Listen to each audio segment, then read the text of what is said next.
लोग ये पूछते हैं कि आपने राष्ट्रीय स्वयंसेवक संघ को क्यों छोड़ा, उसकी क्या वजह है। तो उसकी कई वजह हैं। आज मैं आपको वो 10 कारण गिनाना चाहता हूं जिनकी वजह से मैंने आरएसएस को छोड़ा। सबसे पहली बात तो ये है कि वो लोग अवैज्ञानिक बातें सिखाते हैं, और मेरा सबसे पहला जो उनके साथ एक विद्रोह जो शुरू हुआ, बगावत जो शुरू हुई, वो उन्हीं बातों पर शुरू हुई कि आप जो स्कूल में पढ़ाया जा रहा है और जो आप शाखा में सिखा रहे हैं वो दोनों मेल नहीं खाता है। वहां पर हमें ये सिखाया जा रहा है कि सूर्य आग का गोला है और आप सूर्य नमस्कार करवा रहे हैं और उसको देवता कह रहे हैं, और वो ये भी आप बता रहे हैं कि हनुमान जी इतने पावरफुल थे कि वो सूर्य को निगल गए थे। तो किन बातों पर हम विश्वास करें? तो अवैज्ञानिक बातें इस तरह की बहुत सारी सिखाई जाती थी। मुसलमानों और अन्य धर्मों के लोगों से नफरत करना सिखाया जाता था। तो ये नहीं कहा जाता था कि इन धर्मों से नफरत करनी है, लेकिन ये सिखाया जाता था कि ये आक्रांता है, मलेच्छ है, यवन है, विदेशी है, विधर्मी है, ये बाहर से आए हुए लोग हैं, इनका इस धरती से कोई लेन देना नहीं है। ये न भारत को जन्मभूमि मानते हैं, न पुण्य भूमि मानते हैं, न पितृभूमि मानते हैं, न धर्म भूमि मानते हैं।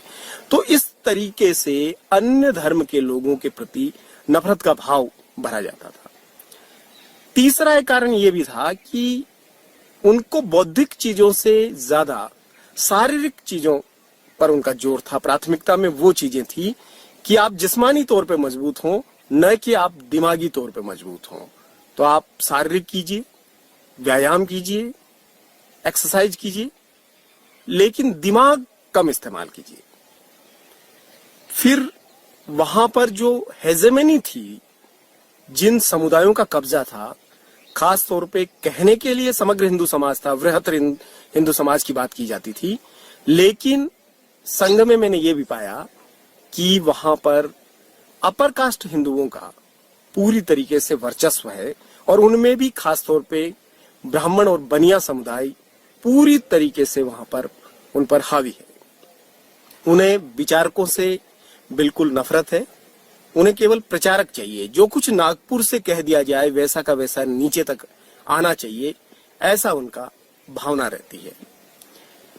और संविधान को वो नहीं मानते। उनके लिए मनु महाराज हैं, मनु भगवान हैं, महर्षि मनु हैं, और मनुस्मृति उनका आदर्श ग्रंथ भी है।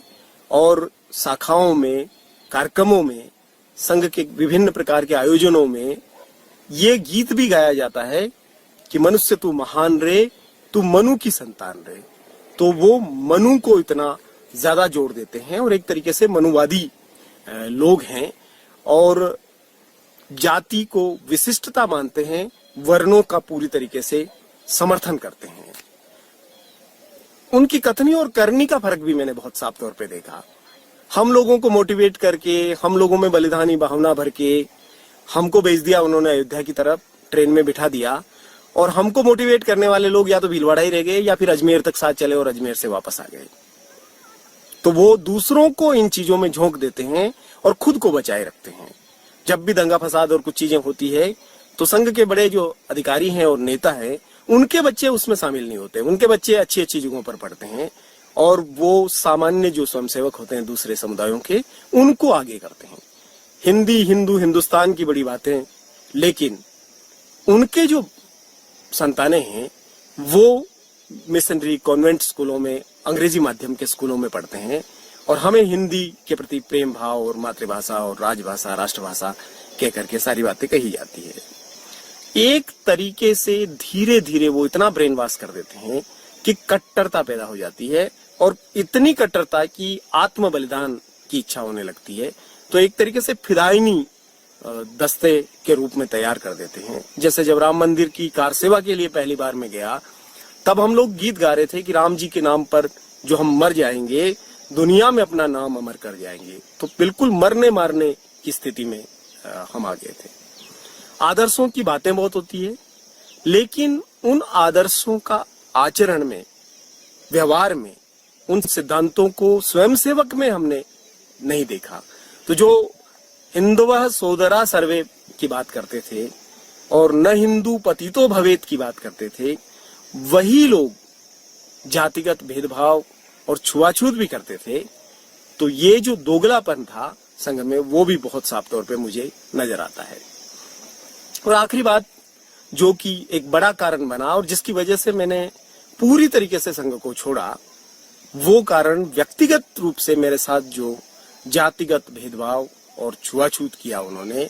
अस्थि कलश यात्रा में आए, मेरे घर में खाने से इनकार किया, पैकेट बनवा करके ले गए और उन खाने के पैकेट्स को भी रास्ते में फेंक करके चले गए और वहां आगे जाकर के दूसरे गांव में अपर कास्ट हिंदुओं के यहाँ खाना बनवा करके रात में उन्होंने खाया।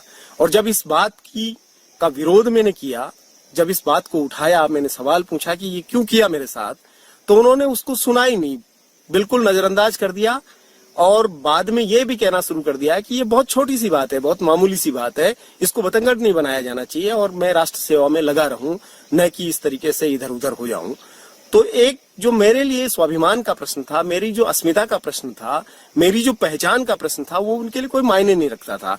उनके लिए वो बहुत छोटी सी बात थी और वो जो बहुत छोटी सी बात थी वो मेरे लिए बहुत बड़ी बात हुई और मैंने उसका पूरा संघर्ष को जारी रखा। और मैंने ये महसूस किया कि उनकी हिंदू हिंदू भाई भाई की बातें महज लफाजी मात्र है, न उनको कोई समरस समाज बनाना है, न समतामूलक समाज बनाना है, न बराबरी लानी है, न संसाधन सबको देने, कोई लेना देना नहीं है। उनको वर्ण व्यवस्था, जाति व्यवस्था पर आधारित रूढ़िवादी हिंदूवादी पूरा एक व्यवस्था बनाए रखनी है और उनका पूरा जो हिंदू राष्ट्र है वो एक तरीके से ब्राह्मण राष्ट्र है, जिसमें ऊपर के 3 वर्ण राज करेंगे और चौथा जो शूद्र वर्ण है वो गुलामों की भांति होगा और जो अतिशूद्र है, अछूत है और आदिवासी हैं, उनका तो कोई मायने ही नहीं होगा, वो तो बिल्कुल 2M 3M दर्जे के लोग होंगे। यही पूरा उनका एजेंडा है और उसी दिशा में संघ आगे बढ़ता है।